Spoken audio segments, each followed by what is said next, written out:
We're now absolutely thrilled to bring you a guest. We're moving on to the next section of the show, and I am absolutely thrilled to be able to present to you this week's special guest, which is Jamie Hopcutt from Ostersunds, the Englishman in Ostersunds. Jamie, how are things? Yeah, I'm good. Thanks for having me. And obviously it's been a great week with two wins, one in Europe and one in the league. So life's good right now. Yeah, I can imagine. I mean, how was I think the best place to start would probably be the Galatasaray game. It must be a real career highlight for you. You know, how are you coming down from that? I mean, it was only last week. How are you feeling after that game? You must be on cloud nine. Yeah, definitely. You know, it was a game for the club and me personally. And when the draw got made, we were so excited. And then finally, when the game comes, obviously I was starting on the bench at first, but I knew that I'd get some game time and I could make a big impact. And luckily, the dream scenario came, and I managed to score probably the best goal of my career against one of the top teams in the world. So yeah, it's like you say, I'm on cloud nine, and but now the away leg's coming up, so I need to refocus and hopefully try and do it again. That'd be nice. Yeah, I mean, it was a really good goal for anyone who's not seen it. I think you can find it on YouTube. You know, you showed some silky skills there and obviously finished it off. What's the mood in the camp been like since that game? I mean, it's been such a remarkable rise at Ostersunds, which we'll talk about in a minute. But, you know, in general at the moment, you must be buzzing at the moment. What's the sort of mood in the camp like? Yeah, the team spirit is great. You know, we've got a really strong group, and everyone's in a great mood. And after a win like that, you know, when no one expects it, it just shoots your confidence and team morale up. So we're really a tight-knit group, and we're looking to finish the job off and move to the next round, and that'll just push us on even more. And I think as a team, we believe we can do big things this year, definitely.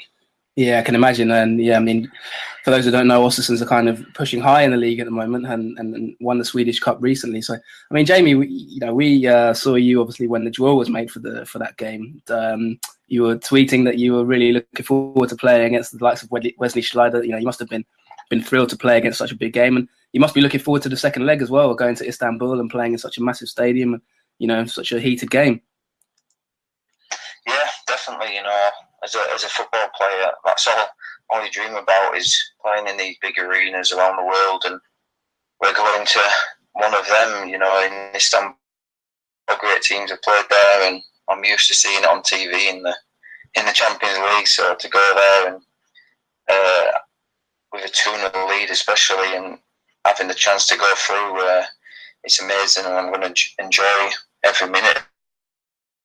It's going to be a hostile atmosphere, but these things can make you grow as a player, and if you want to play at the highest level, you need to get used to these atmospheres. So I'm really looking forward to it, yeah. Yeah, of course. I mean, football fans in general will remember the famous Welcome to Hell banner that Galatasaray fans held up against Manchester United in the 90s. So, yeah, I'm sure you'll expect a heated atmosphere for that one for sure. Yeah, definitely. You know,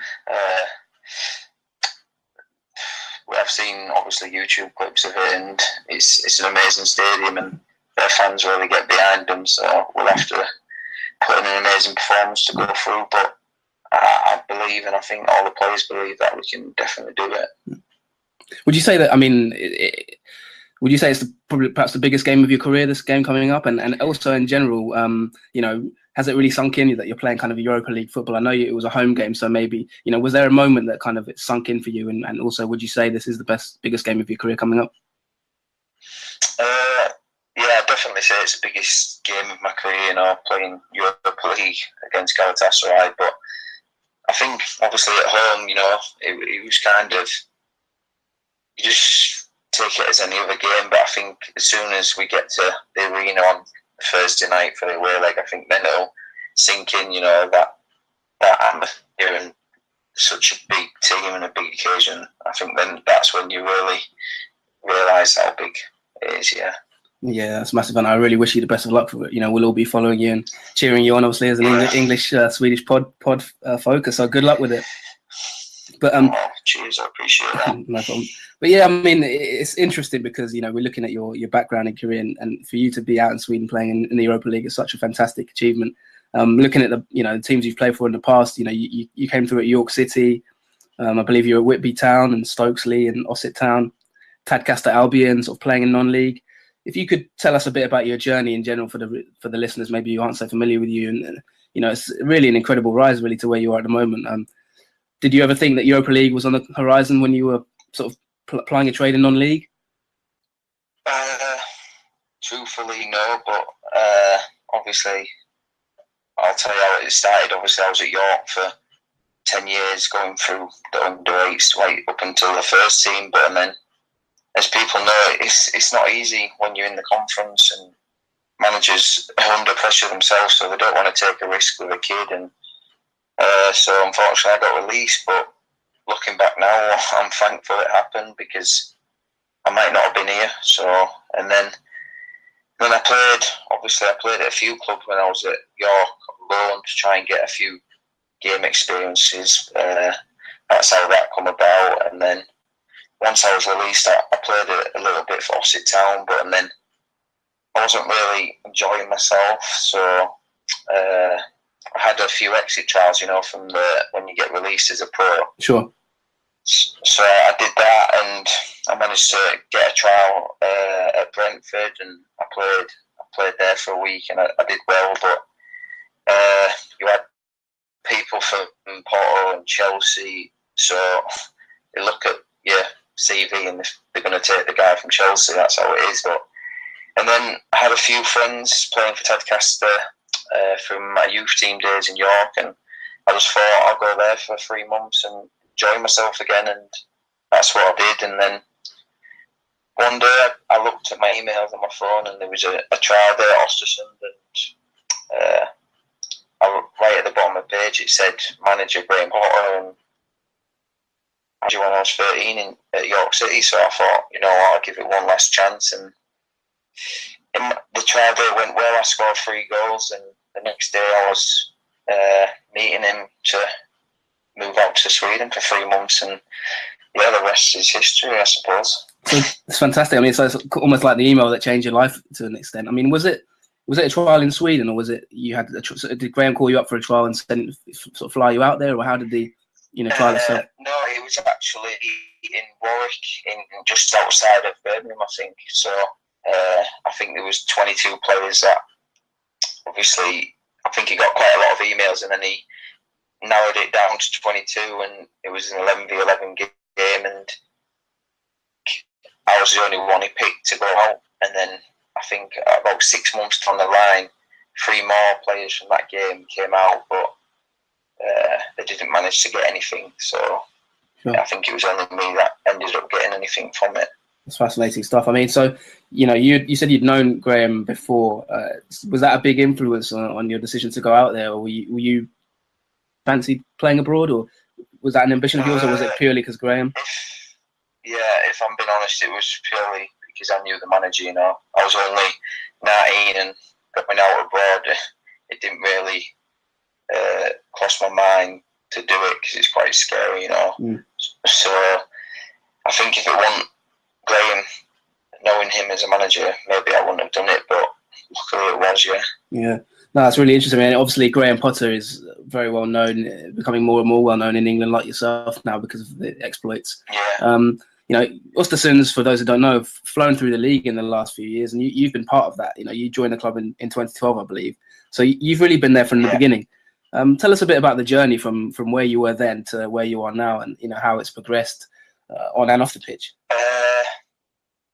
Obviously, I came in Division 1, and we just got I think Graham just got his first promotion from Division 2 to Division 1, and then when I arrived, we had a lot of different nationalities in the team, and at first, obviously, the Swedish didn't really like that, because they wanted their Swedish players from the town and that to be playing instead. But Graham had his own way, and then slowly we started to, build a reputation. And in Division 1, we started to win a lot of games, and the players were doing really well. And then it came down to the last game of the season to a top team and win. And we managed to win 1-0, and that was really the start. It was an amazing feeling, and I'll never forget it. And that was really, we went into the second highest division in Sweden, and then we kind of established ourselves for a couple of years in that league, and then the second, we moved a player on to the Premier League from our team, and then the third year in the second league, we managed to just really do well. And personally, for me, it went amazing. I managed to get 15 goals, and we managed to get promotion. And I never done in the history of the club, to be playing top league. It was an amazing. Everyone around the town, it was a crazy feeling, and it's just, Chairman's really ambitious, and he's never stopped pushing us, and we've always improved as a team, as a club, and I think that's shown. And I think we're making big statements now, and obviously this year we won the Swedish Cup, so it just seems to be getting bigger and bigger, and now we're competing in Europe, which was the ultimate goal in the end. Yeah, it's an unbelievable achievement. You've flown through the leagues, and there's been a lot of stories about your chairman and Graham, which we'll come on to in a second. I just want to focus on you for a second, because you're quite a versatile player yourself. I mean, for the people who might not know so much about you, I mean, you've played in sort of central midfield, attacking midfield. You've played on the left-hand side, I believe, as well, and even on the right-hand side at times. What would you say is your actually preferred position? Because I mean, even at times you played up front, I believe. Do you have a preferred position? You're a bit of a goal scorer. You create assists. What would you say is your favourite position, and which ones are you more comfortable in? If you see what I mean. Well, obviously, like you said, I was playing centre mid when I was playing like right wing back and then centre mid the first year I came, but then gradually as time's gone on, I've moved into like a number 10 role, and then we haven't really played a big striker a lot of the time I've been here, so I've been used as like a false 9, and it's been working. And then, but I say anywhere, a number 10, or if we're playing in the front 3, no problem for me. So number 10 is probably my favourite position, I think. Okay, yeah. I mean, the thing with Graham as well is he's quite tactically versatile, isn't it? Sometimes it's really hard to predict his lineups. I mean, for you as a player, what's it like, kind of being in a club like that? Does he ask a lot of you guys tactically, and how have you found that kind of side of things, coming from, for example, non-league and that, and developing the tactical side of your game, playing different positions? I think each year he's improved tactically, and we do so much work like on the team we're playing, and we're doing a lot of video meetings, and then he obviously plays a different way to how normal Swedish teams play, but I think a lot of the teams are starting to play 3 at the back, which when I first come, everyone used to complain, why is he playing 3 at the back? And now I think a lot of the people in Sweden are seeing that it's a great formation and it actually works. So it definitely improves you tactically, because that's a big thing in the game. So I'm happy that he's big on that side of the game, and obviously on the playing not a lot of positions, I think that can only help you as a player, and that means if the manager needs to call on you in an emergency situation, you can go in there and you know what you're doing. So has it been difficult for you to kind of adapt to playing, like you said, right wing back, for example? Has it been easy for you to learn it, or how have you found it yourself personally? I played right wing back in my first year, and it was okay, but if I'm being honest, I didn't really enjoy that position. Because defending is not really my strong side. So I'm glad I moved into more attacking midfield at number 10 role, because I think that suits me the best. So yeah. Do you set yourself goals like every season? Because I mean, you know, looking through your record, you hit 15 goals in the Superettan. You're up to 5 this season now already, and not that many games as well. Because you had injuries at the beginning of the season. Do you set yourself targets, and are you more looking at yourself for goals or assists? What do you kind of look at when the season begins? Double figures. That's like every year. I think I believe in myself to get double figures, and I'm halfway there at the moment with not many games played. So as soon as I start playing more games, which I am doing now, I think I'll definitely be able to achieve that. And assists is a big part as well. I like to create for my teammates. So yeah, you're flying at the moment. I mean, there's been a lot of interest in you at the moment as well. I mean, reports in England have started to come out saying that teams have been looking at you and that kind of thing. Do you know what? Obviously, winning the Swedish Cup was massive for you, and can maybe tell us a little bit about that as well. But have you started to think about the future at all? Are you completely settled there? Are you do you ever have an ambition to come back to England? Do you think, or is it kind of is Sweden the life you're loving right now?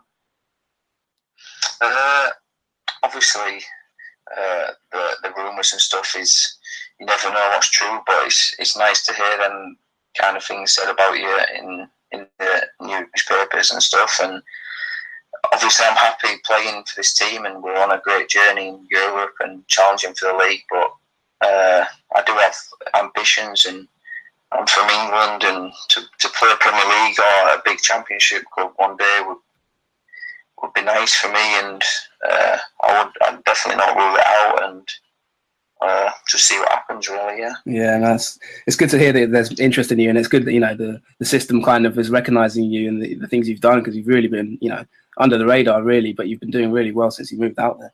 I wanted to just touch on the Swedish Cup win, if we could, and talk about that, because obviously that's your first major honour at the top level. If you could just maybe talk about a little bit about that, because you beat Norrköping in the final, and it was a fantastic run. Obviously, you've already won titles in the lower leagues and things like that, promotions. But what was that day particularly like for you and the club? Yeah, it was an amazing day. Ostersunds, we've never really won anything, and to win a major honour in Sweden was huge for us, and we that's what was missing, the qualification to the Europa. So to do that through winning a cup was it was just an immense feeling, and I think we managed to, during that pre-season and through the cup run, I think we won 10 games on the bounce. So we was really on top form, and to beat such a strong team in the final 4-1 was incredible, and I think it was one of the best days the club has had in their history, and hopefully we can add more trophies, because it's an amazing feeling when you do. I mean, I'm coming up to the final few questions now, so thanks a lot, Jamie. I really appreciate your time. Looking at kind of you mentioned the cup there, and looking to push for trophies. I mean, Ostersunds are doing really well this season. I know that Malmo are kind of the established champions, and it's hard to break them down. But does the club in general? I know you said the chairman's ambitious as well. Do you look at the kind of Malmo and think, perhaps one day, there's not too many big contenders around them, Norrköping, maybe a few others, but do you ever look at Malmo and think to yourself that maybe seasons to come Ostersunds could challenge them? Yeah, definitely. I think we're really ambitious, and I know that's what the chairman wants to do, and even just gaining experience in Europe is going to help us as a team. And I think if anyone follows the Swedish league closely, I think we'd be a lot closer to Malmo if obviously we've let slip a few late wins, conceding late goals. So I think if we can just push up that side of the game, I think we'd definitely be up there. But I think most games that we play now in the league, we're really confident that we can win every game. So I definitely think we can do that. Yeah. I mean, I've seen a lot of your games this season, and like you say, it's been late goals, but in terms of the style of football you play, it's definitely one of the more entertaining styles of football in Sweden. And with not really that many challenges, it does seem like Ostersunds could challenge. So thank you for answering that one. Final few questions, like I said. I mean, away from football, you're an English lad. You come from York, I believe. So what's it like for someone like yourself moving out to Sweden? What's the style of life like there? Food, is there a particular food that you've taken a shine to, or what's their lifestyle like just in general? If you could talk us through that kind of stuff. Well, where I'm living in Sweden at the moment, it's a little town in the north of Sweden. So I think the population's around 60,000-70,000. So wow. It's a third smaller than York, but I'm really enjoying it.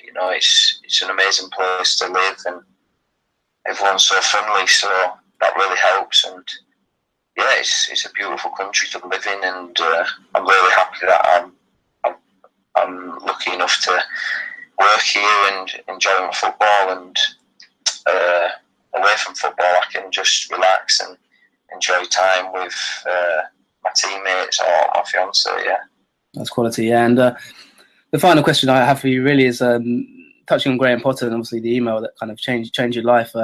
What would you say about him? Could you tell us a little about him? Because we've read stories that, for example, he makes you guys put on things like plays and has all kinds of ideas for squad harmony. What's he been like to work with? And do you guys speak English in the changing room? Do you both have a bit of Swedish knowledge now? And generally, what's he been like to work with? If you have any examples, maybe of particular things he's done that have really had an impact for you personally or the club in general.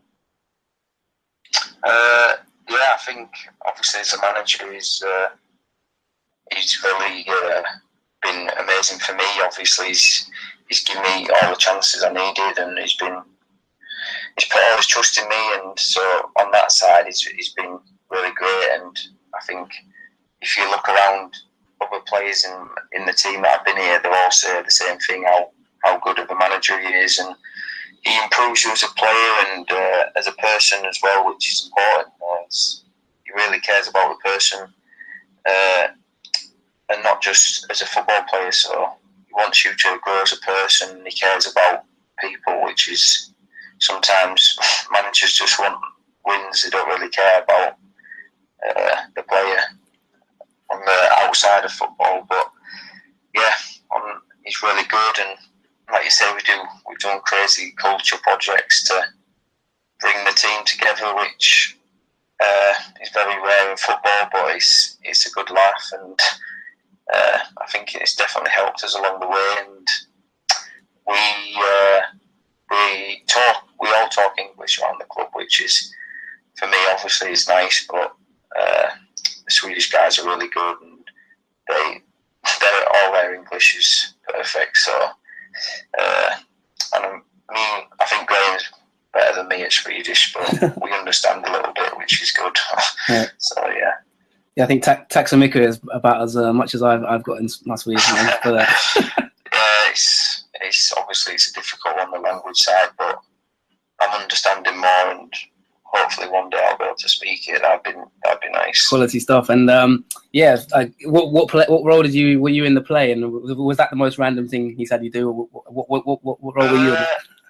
Well, that was the first project. We did a theatre play, and we had to do Gangnam Style, me and two other players, wow. Which was very nerve-wracking, but because we had a Korean player one time, so actually he took the lead role, and me and my friend was the supporting act. So, and then we just did so in the play it was, we do a changing room role where he comes in and he shouts at us after losing the game, and it was just a bit of banter really. Mm. And then after that, we've done a painting project. We've done dancing project. We also made a book where each player had to write a page of their story, which was quite cool. So we've done lots of things, and I think the latest one that we did was it was a bit of a singing one. So yeah. Wow. Crazy. Yeah, some interesting stuff. Yeah, no, I don't know if there's any YouTube videos of you doing Gangnam Style going around, but that would be an interesting one to watch for sure. But no, thanks very much, Jamie. We really appreciate your time on the Nordic Football Podcast, and we're really supporting you in what you're doing at the moment. And good luck with it. And we'll be watching you for the rest of the season, seeing where things go, and hopefully, you realise all your ambitions. Thank you for the chat, and hope your podcast's going well, and hopefully speak to you soon. Yeah, possibly. Hopefully, maybe get you on the show again, and maybe at some point. But yeah, no, I really appreciate your time, Jamie. No, it's no problem. Thanks very much for that. Nice to help a fellow Englishman out. So. Yeah, for sure. Yeah, we'll have to come down to Ostersunds sometime and watch you play for real. But that sounds great. Yeah, but thanks a lot, Jamie. Take care. All right, take care. Cheers. Bye bye.